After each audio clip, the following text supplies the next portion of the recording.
day 32, how I was conned out of over $2 million.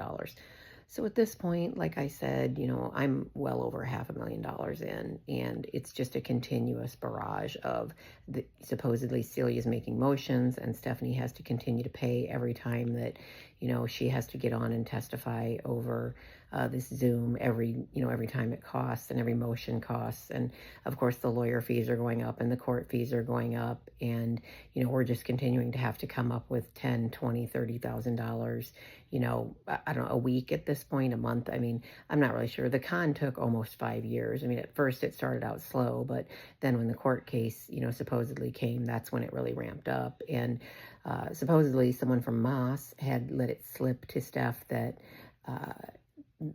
that Celia's family was wealthy, very wealthy. They had like $21 million, and they were going to be able to pay off the court case. And they didn't really care about the money. They more cared about the fact that Celia, as soon as she had this court case settled, this was one of three, and the other two were already done, and she was going to have to spend time in jail for this, in prison, like a few years. So she didn't have to go to prison until this case was settled, and or any settlement that was brought out by this case was settled. So this is why she was dragging it out. And Mrs. Yamada, who is like our big witness, apparently the one, she had lost like $250,000 or something to Celia, she was very sick and things were getting postponed because she couldn't testify yet, and her niece wasn't wanting her to testify because she was already broke, and it was her health and whatnot. But eventually, she did get to testify, and Celia and her brother had like 500 questions they were going to ask her, and the court was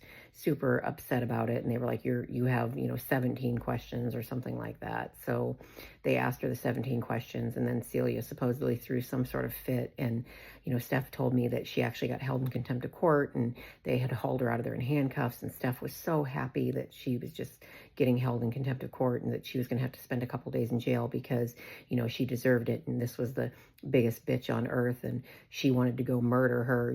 She wanted to kill her. She said, I've never felt like murdering someone, and you just couldn't make this up, and how horrible our lives were, and how we just needed to get back on track. And every time I would say, like, we're done, we have no more money, I can't get any more money, she just kept saying, we've got to find more money, and we've just got to keep this going until we get done, because we're winning, we're going to win. My lawyers guaranteed it, and we're going to end up with twice as much back because of the mental anguish and whatnot.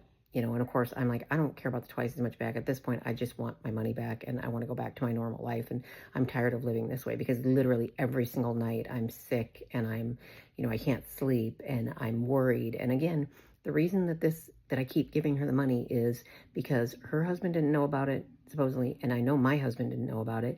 And the minute they found out, we were both going to be divorced. And I cared more about staying with my family and keeping my family together than I cared about money. I guess I should have cared about money a little more, because if I would have, this wouldn't have ever happened. But again, I thought I was helping out a friend. I thought she was a friend in need. I thought she was my best friend. I thought I could trust her. I never thought that this would happen in a million years. And I was just the most gullible moron on earth. So come back for day 33.